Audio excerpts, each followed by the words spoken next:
Hello, happy Monday. Happy Eclipse Day, everyone. Total solar eclipse today in Aries. So we've got the sun and the moon in Aries. At the time of the reading, the moon is still in Pisces. It's going to move and it'll be a new moon, which happens. Oh my goodness, I can't see this. One moment. So the new moon begins at 14:21, at least in this time zone. The eclipse is at 2:17 this afternoon. So there's a whisper of Pisces in there, folks, just so you know. Also, something to keep in mind, and I'm not going to elaborate on this. You can look to your most favorite astrologer, but the sun and the moon are both conjunct Chiron today as well. Chiron being the wounded healer. I think the moon is conjunct Mercury as well today, which happens to be in retrograde. So this should be interesting. Again, look to your favorite astrologer for all of that information.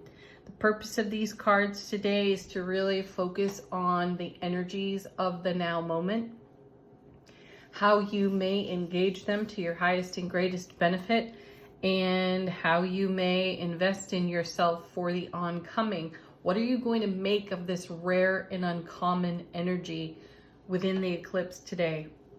Keep in mind that this is an energy that will resonate through your sphere of influence for 6 to 18 months, sometimes even longer than that.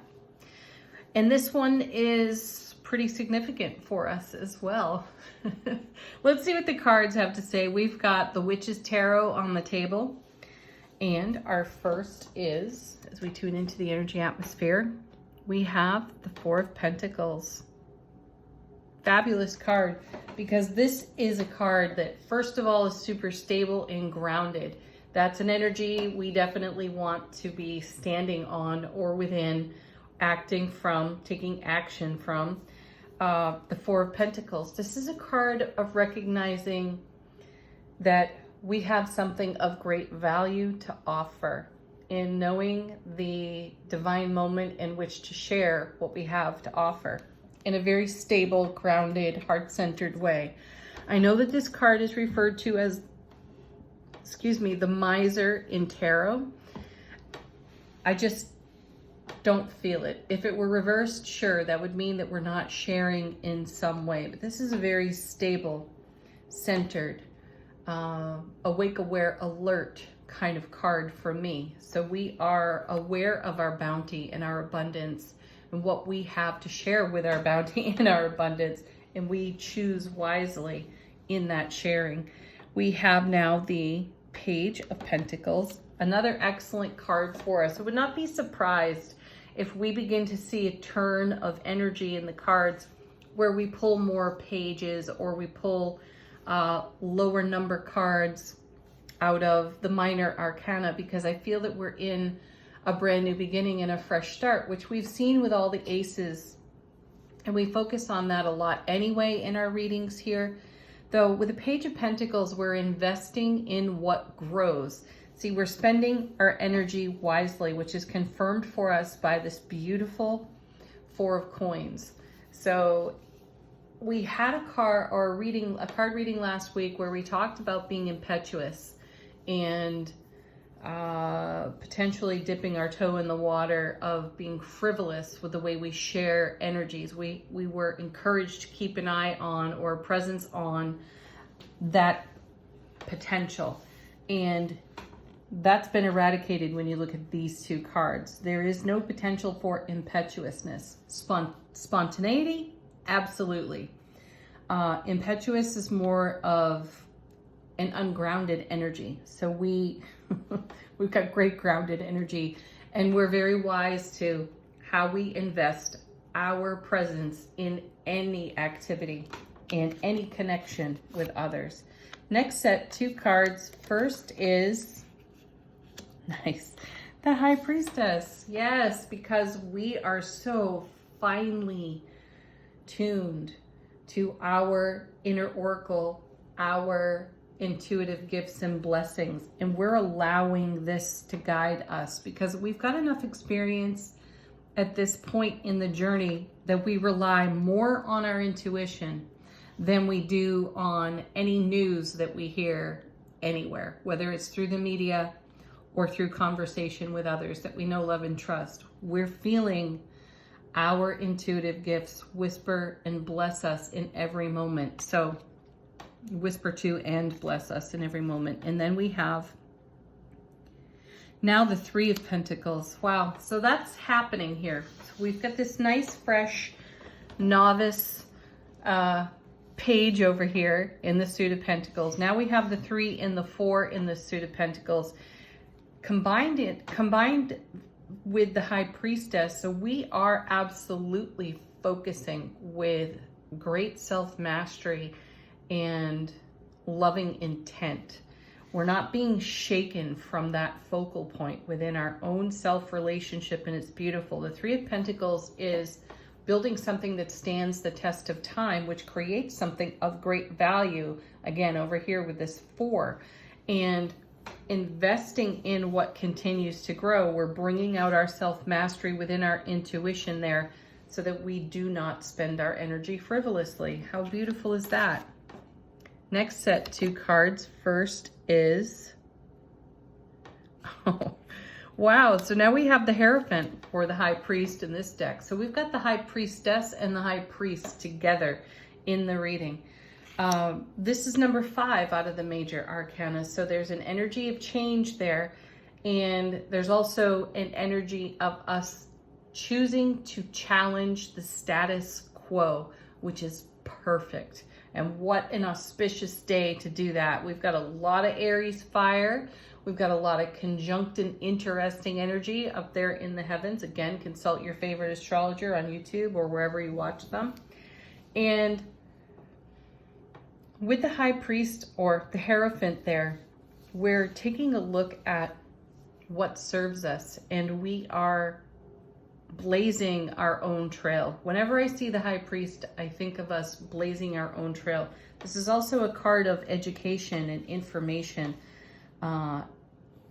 edification. So check those out for yourself. What are you challenging? What status quo are you turning over? What are you running through your own hands at this time? Is it working for you? Does it serve everything that you're seeing here and everything that you're dreaming about? We've had a ton of cards about fulfillment in recent weeks. We've seen the 9 of Cups so many times with so many other wonderful manifestation cards as well. So this alignment of cards on such an auspicious day is an encouragement for us to go as deep as we possibly can into our focus, into where we're spending our attention even. So if we have something of great value that we're bringing to the world and we've invested in it in such a way that it has grown exponentially within us and it has become a great gift, and now is the time to share it, and it's creating a legacy of happiness over here. How is our self-mastery serving what we are in co-creativity with the divine all for? I know that's a bit of a mouthful, but keep your focus on what you're creating. So this comes down to language in a very big way.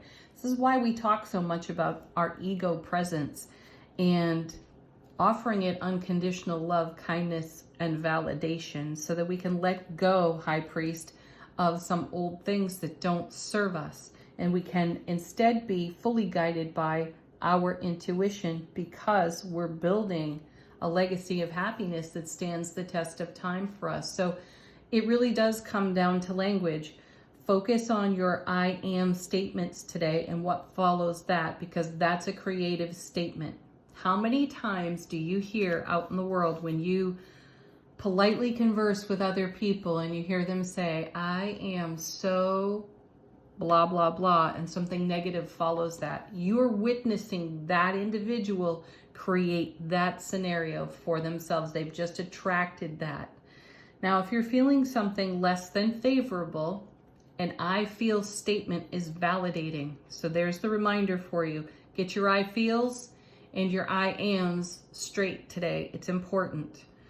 I feel is temporary and it's validating so that you can say it, speak it, let it go.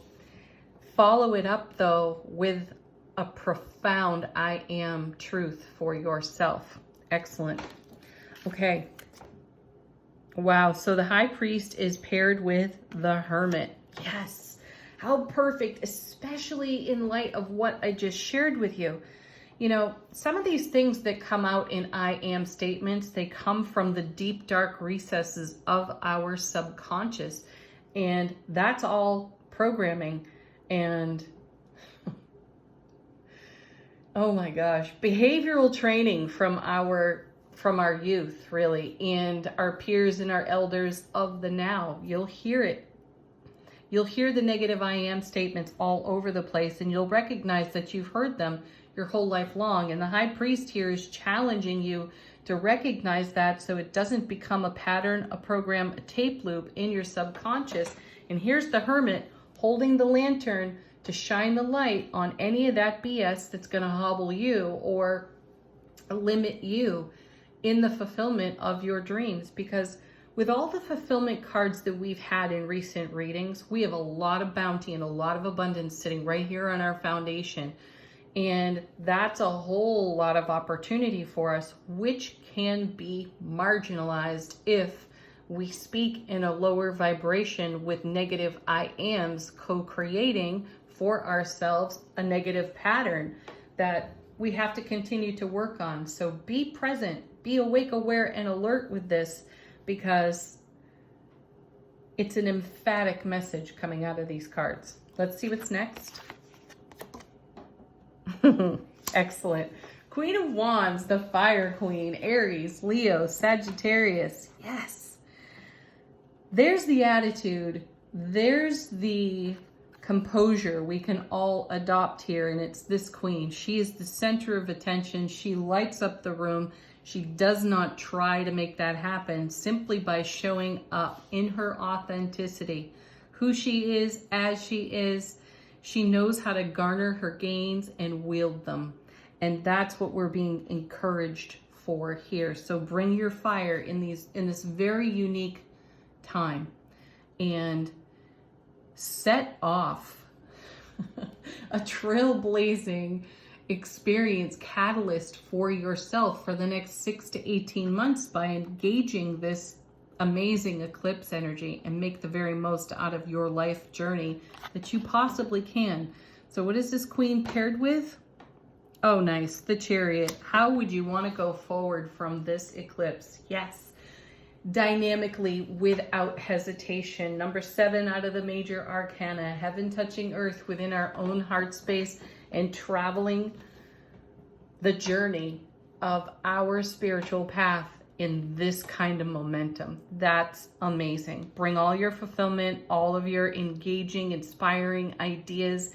Take action on everything that sets your heart aflutter. And do it like the Queen of Wands. With passion, creativity, fire, enthusiasm, and joy. All right, what's going on the bottom of the deck? What's going on behind the scenes? That we're not exactly aware of. Yeah, there it is. 4 Wands. Happiest card in the minor arcana of tarot. Super stable foundation. Joining forces here with the 4 of Coins. Something of great value being celebrated and lived thoroughly on the 4 of Wands there. Great celebration. Next. Whoa. 8 of Wands, swift moving energy. You have it here with the Chariot. So, you know, we've got our rocket boosters engaged. Excellent. This is incoming information as well. So this connects nicely to the High Priestess, because I always feel a channeled, intuitive, psychic, inner oracle guidance type of message whenever I see the 8 of Wands. So this is now like the 4 of Wands 3 times over in the reading. Lots of bliss, joy, happiness in celebration. Fantastic. This is also a marriage card in tarot, this Eight of Wands. It's how energy is woven together. So you absolutely want to adopt the posture of the Two of Cups. Show up in the way you desire to be met, and show up in the beautiful fiery passion of this Queen of Wands over here. Be receptive to what is incoming, and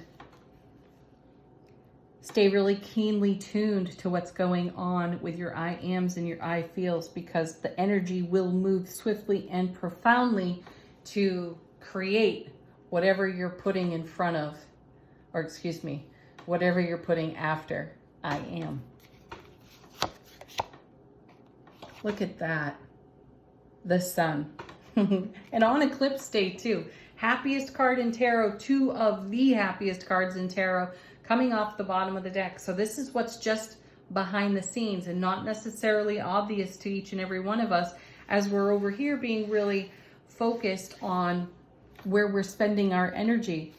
The reason we're focused on where we spend our energy is because this is what's coming through us. This is how heaven touches earth on our foundation. So these cards become quite important to us. Next we have seriously, the moon, sun and the moon showing up off the bottom of the deck on Eclipse Day. You can't make that stuff happen. That's amazing. Woo! Thank you, cards. Okay, sun and moon together off the bottom of the deck. You know this is a card of things rising from our depths. What's rising from our depth? Everything of great value to us that we have invested in our heart space and nurtured to create a Four of Wands lifestyle experience. So use the eclipse energy to your highest and greatest potential benefit. And then, wow, Wheel of Fortune. Gosh, I have goosebumps right now. That's such a powerful message. You could read this, read these cards front to back and get the same, you know, if you reversed ordered all of this, it would be the same message on repeat. So this is the divine delivery system, you know, and it's delivering to our foundation everything we're charging the energy atmosphere with. This is why your I ams and I feels are so precious.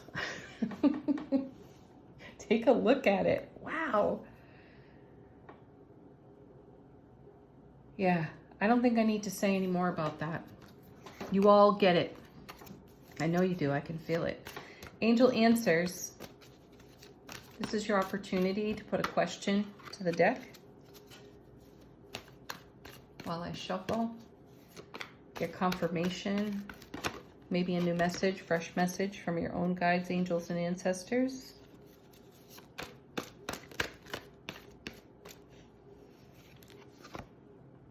We have within the next few months a timing card. So see, yes, this is an energy that's going to be with us for quite a fashion. So kick off the party. Start celebrating today.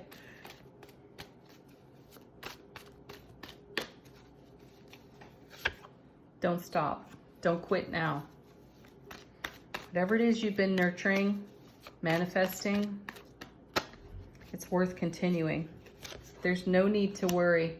There's success around every corner.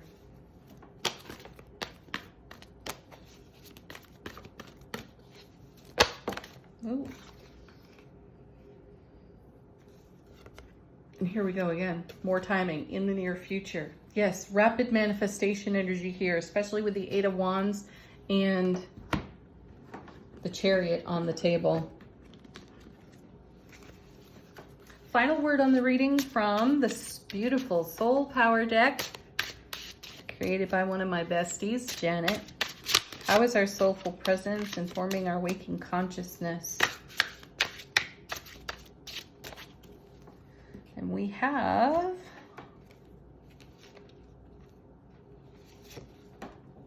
the Bridge of Pure Raw Love. That's you. You are the bridge of pure raw love. Your I am statements kind of command what comes across that bridge, right? So where are you in your own bridge of pure raw love? You are where heaven touches earth. That happens within your heart space. So take stock of everything that has the greatest meaning to you and offer it up to the divine. Have a beautiful eclipse experience. Have a beautiful Monday. Namaste.